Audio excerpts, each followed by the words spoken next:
Today we learn how to use the looper. So first I press down and hold the loop button, and I can see that there's one loop here. It's the loop of key number C, which is recorded but not playing.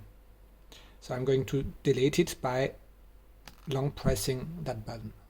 See, it's now there. We now have no loops recorded. Loop C is deleted. So next I will start recording a loop. So I hold this button here and I press button, for example, C. So I'm now recording loop C, and you can hear the metronome.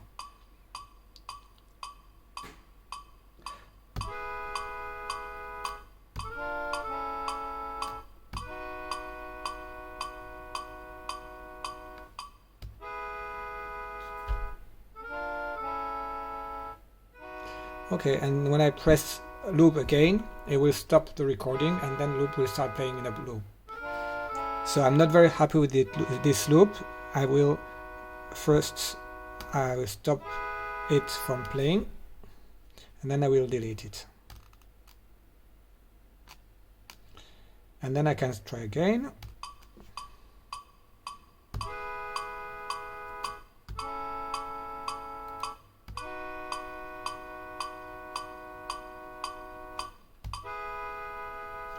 Here we are. So I now have one loop. Maybe I want to record a second loop on top of it. So maybe I just change to a different instrument. I change to melody mode.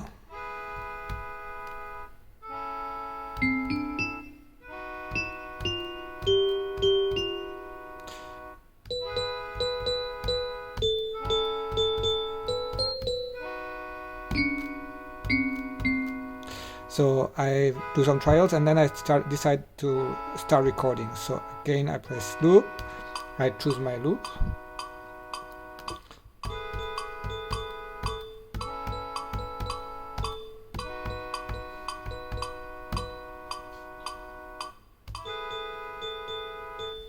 And I have both loops playing at the same time. And I can see when I hold the looper button that both C and D are lit in green, meaning they are both recorded and playing. And if I press button C briefly, it will turn to orange, meaning that it's no longer playing, but it's available, and I can re-enable it again. And very important, the change only takes place when I release the loop button, so I can stop two different loops at the same time. Or start.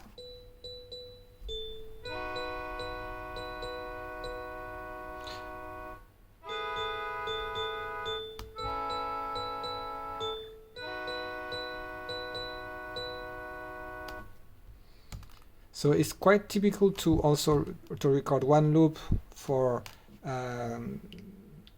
the chords, one loop for the melody, and maybe one loop for the percussions. However, we know that this recording the loops is quite demanding, especially if you're a beginner, to get the timing right, to avoid any wrong key presses. So there is a shortcut, and this shortcut is the quick loop record. So if I say I want to record loop C, but I want to record it with the quick loop mode. So I pressed C twice instead of just pressing it once. And now it's recording, but there is no metronome. What happens is I'm going to press a sequence of chords. So the background playing has stopped. I cannot quick record at the same time as I'm playing. And I'm going to press a sequence of chords. So first I press C twice, D twice, and G 4 times. And then I press loop to stop the recording. And they play in the sequence that I gave, but without any on an even timing. So once I've done this recording, I'm happy with it, but I think it's a little too fast. So I will want to alter the metronome. So what I can do is I press the loop button and then I tap on the minor key. Okay, and now I have a new rhythm, 86 beats per minute. I can also increase or decrease with those two buttons here, like plus and minus.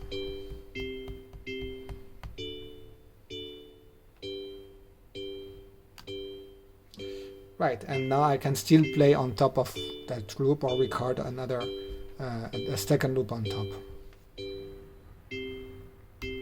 When I turn off my instrument, the loops stay in memory, so I can still play them again after restarting. That's it for the looper. It's a quite powerful set of tools, though it does require some training to get used to it.